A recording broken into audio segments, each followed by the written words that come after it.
언젠가 소개를 한 적이 있는 이야기입니다. 텔마 톰슨이라고 하는 한 여인의 이야기입니다. 그녀는 육군 장교와 결혼을 했습니다. 그리고 캘리포니아 근처에 있는 모제이브 사막 근처에 배치를 받아서 생활하게 되었습니다. 그런데 이곳은 어떤 곳이었느냐? 모래바람으로 가득한 곳이었고, 낮에는 50도가 넘는 살인적인 무더위가 있는 곳이었습니다. 집안에는 언제나 모래가 가득했고, 또 음식을 먹을 때에도 모래가 씹히는 날이 허다했습니다. 그녀는 외롭고 쓸쓸할 때면 친정아버지에게 자신의 삶과 생활을 푸념을 하면서 편지를 적었습니다. 그런데 어느 날 친정아버지에게서 답장이 왔습니다. 그리고 그 친정아버지의 편지에는 이런 글이 적혀 있었습니다. 조그만 창문이 달린 감옥에 두 사람이 있었단다. 한 사람은 밤하늘에 반짝이는 별을 헤아리며 자신의 미래를 꿈꾸었고, 또 다른 한 사람은 감옥의 먼지와 바퀴들레들을 보면서 불평과 원망으로 하루하루를 살았단다. 이것이 그 편지에 적혀 있는 내용의 전부였습니다. 아버지의 편지를 받은 텔마 톰슨은 이 편지를 받고서는 한참 동안 곰곰이 생각을 합니다. 그리고 그때부터 그녀는 그녀의 마음과 태도를 바꾸기로 결정을 합니다. 그리고 자신의 삶 속에서 어떤 것이든지 간에 좋은 것을 찾아내기로 마음을 정합니다. 사막이 있었지만 그녀는 그때부터 이 사막에 관심을 가지기 시작했습니다. 사막에서 자라는 식물들에 대해서 공부를 하고, 또 아주 옛날에는 이 사막이 바다였다는 이야기를 듣고서는 사막을 다니면서 조개 껍질이라도 있을까 찾아보려고 했습니다. 모래바람으로 가득한 모제이브 사막도, 그리고 그녀를 둘러싸고 있는 그 살인적인 무더위와 환경들도 아무것도 달라진 것이 없었지만, 그러나 오직 달라진 것 하나가 있었다면 바로 그녀 자신이었던 것입니다. 그리고 훗날 그녀는 사막에서 살았던 자신의 경험을 토대로 해서 소설을 적습니다. 빛나는 성벽이라고 하는 소설의 출판 기념회를 하는 날, 그녀는 지난 날을 돌아보며 이렇게 고백을 합니다. 사막에서 제가 생활하는 동안에 언제나 저에게는 두 가지 소리가 들렸습니다. 한쪽에서는 너는 불행한 거야, 너는 외톨이야, 너는 희망이 없어, 이곳에는 아무도 친구가 없어 라는 그러한 부정적이고 불평과 불만으로 가득한 마귀의 소리가 들렸습니다. 그러나 또 다른 한쪽에서는 하나님의 음성이 들렸습니다. 너는 행복한 사람이야. 이곳으로 인도하시는 분은 하나님이시란다. 이곳에서 너의 새로운 꿈을 꾸어보렴. 저는 마귀의 소리에 귀를 막았습니다. 그리고 하나님의 소리에 귀를 기울였습니다. 그리고 그 하나님의 소리가 오늘 나에게 이와 같은 영광을 안겨다 주었습니다. 출판 기념회를 하는 날, 이 텔마 톰슨은 자신의 지난 날을 돌아보며 이렇게 고백을 했던 것입니다. 여러분, 우리가 살아가는 세상 속에서도 우리의 귓전에 두 가지의 소리가 들릴 수가 있습니다. 하나는 우리를 낙심케 하는 소리, 또 다른 한쪽에서는 우리에게 소망을 주는 소리. 여러분, 우리를 낙심케 하는 절망의 소리, 세상의 소리, 그리고 사탄의 소리에는 귀를 막고 우리에게 소망을 주시는 하나님의 음성에 귀를 기울이시기를 바랍니다. 그 하나님의 소리가 우리를 아름다운 영광의 자리에 서게 하시는 은혜를 허락해 주실 줄로 믿습니다. 오늘 우리가 읽은 이 사무엘서 3장 말씀에서는 암울했던 시대를 보여주고 있습니다. 1절의 말씀입니다.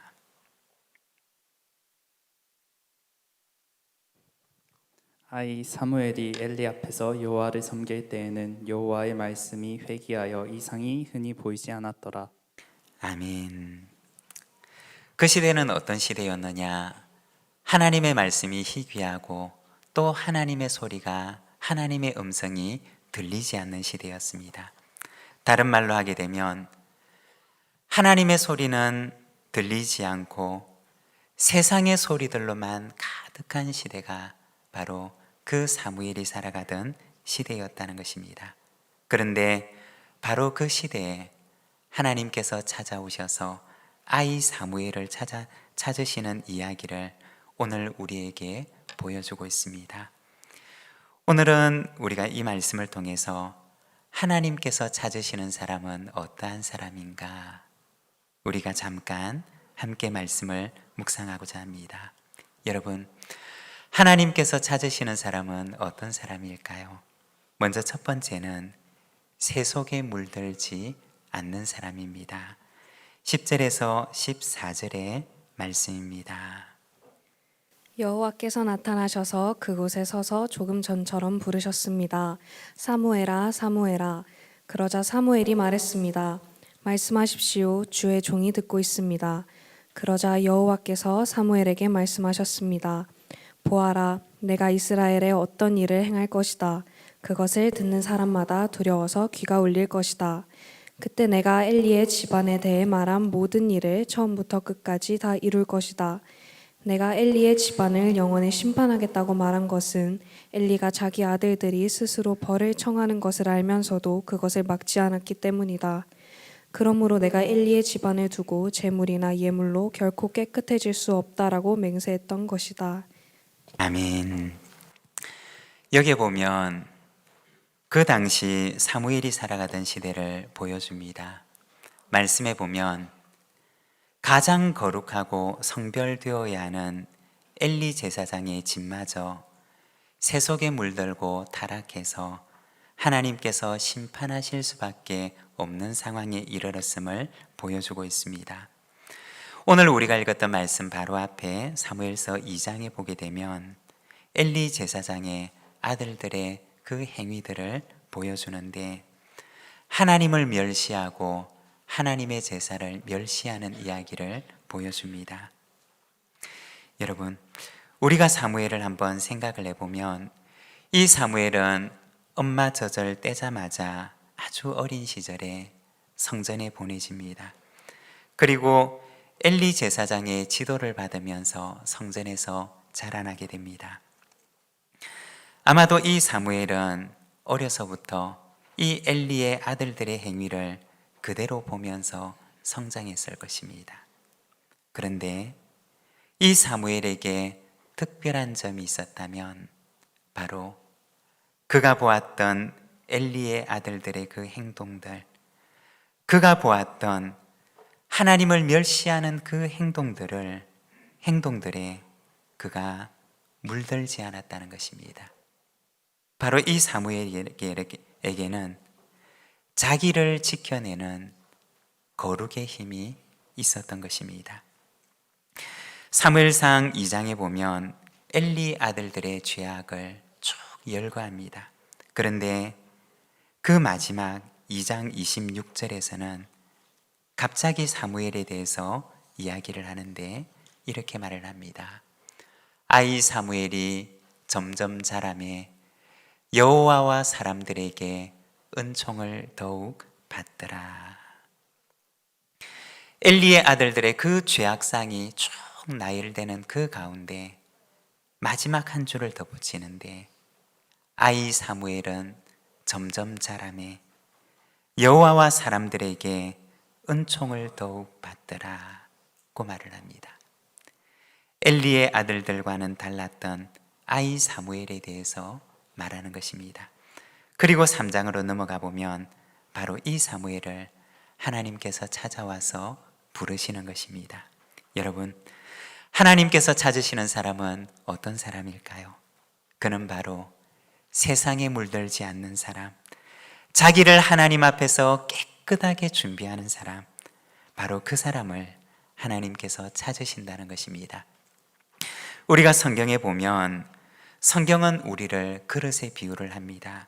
디모데서 말씀을 보게 되면 주인이 귀한 손님이 왔을 때 귀한 자리에 어떤 그릇을 사용하느냐, 금그릇이나 은그릇을 사용하는 것이 아니라 자기를 깨끗하게 준비하고 있는 그릇을 주인은 귀한 자리, 귀한 손님을 위해서 내어놓는다는 것입니다. 아무리 비싼 그릇이라 할지라도 깨끗하게 준비되지 않은 그릇은 귀한 자리에 쓰임을 받을 수가 없다는 것입니다.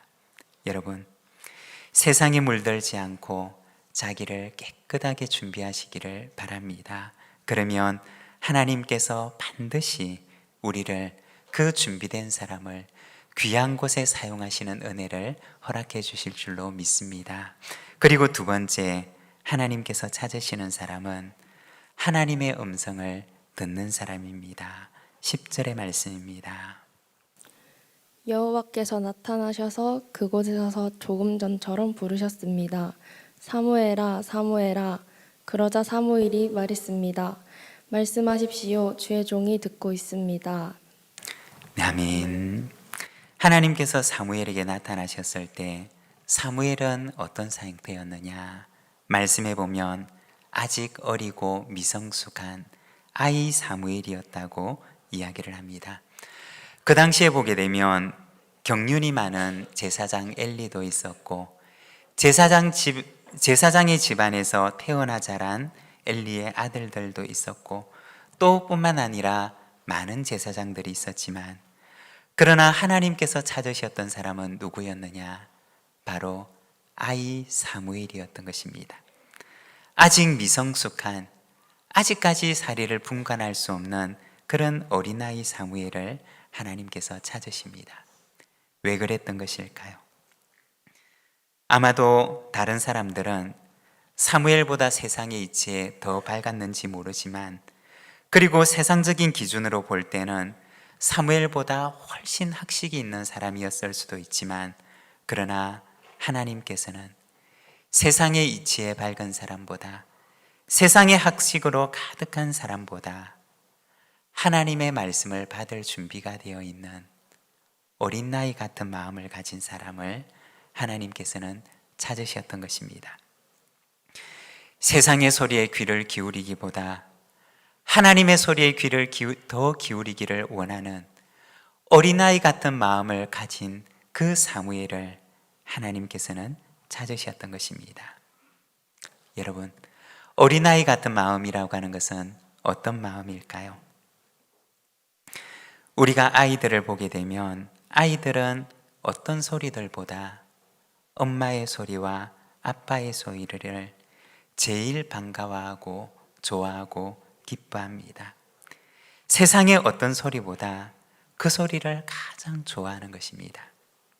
어린아이 같은 마음이란 바로 세상의 그 어떤 소리들보다 하나님의 그 음성이 가장 귀한 줄 알고 그 음성을 가장 소중하게 듣는 사람입니다. 그리고 이러한 어린아이 같은 사람에게는 하나님께서 침묵하시지 않는다는 것입니다. 어린아이 같은 그 사람에게 하나님께서 찾아오셔서 그 음성을 좋아하고 그 음성을 귀히 여기고 그 음성을 자신의 마음속에 두는 그 사람에게 하나님께서 찾아오셔서 그에게 말씀하신다는 것입니다. 여러분, 저와 여러분에게도 이와 같은 어린아이와 같은 마음이 있기를 원합니다. 하나님의 음성을 가장 소중하게 여기고 내 안에 간직하며 그 말씀이 내 안에 열매가 되도록 소중히 간직하는 어린아이와 같은 마음이 저와 여러분에게 있기를 소망합니다. 어렸을 때 제가 참 좋아했던 찬양 중에 예수께로 가면이라고 하는 찬양이 있습니다. 우리가 커서는 잘 부르지 못했던 찬양인데, 예수께로 가면, 우리 혹시 아는 분이 계시면 우리 같이 한번 우리에게도 어린아이 같은 마음을 주십시오 라는 우리 마음을 가지고 우리 같이 한번 불러보겠습니다. 예수께로 가면 나는 기뻐요. 걱정 근심 없고 정말 즐거워. 예수께로 가면 나는 기뻐요. 나와 같은 아이 부르셨어요. 예수께로 가면 맞아주시고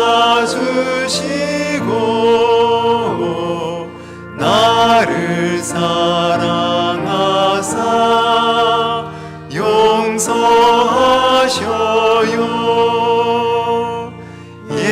예수께로 가면 나는 기뻐요.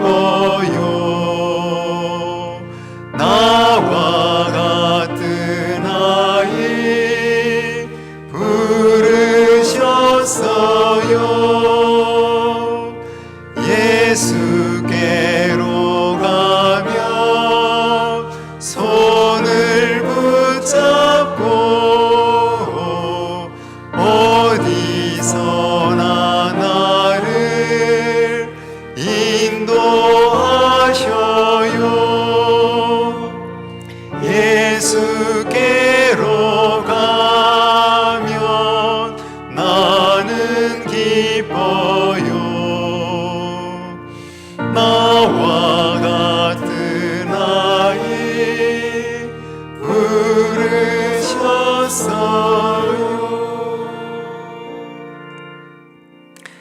여러분, 그렇습니다. 오늘도 주님께서는 우리를 기다리십니다.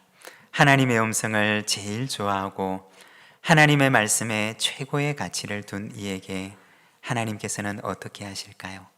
하나님께서도 그를 귀히 여기시고 그를 가까이 하십니다. 우리 시간 함께 기도하기를 원하는데, 세상에 물들지 않고 하나님께 쓰임을 받는 사무엘처럼 깨끗한 그릇이 되게 하옵소서. 그리고 어린아이처럼 세상의 소리보다 하나님의 음성을 더욱 귀히 듣는 자가 되게 하시고, 세상의 그 어떤 가치보다 하나님을 최고의 가치로 두며 살아가게 하옵소서. 우리 자신을 위해서 기도하고 또 이 자리에 오늘 예배에 참석한 우리 다음 세대를 위하여서 우리 같이 한번 하나님 앞에 기도하며 나아가겠습니다. 기도하겠습니다.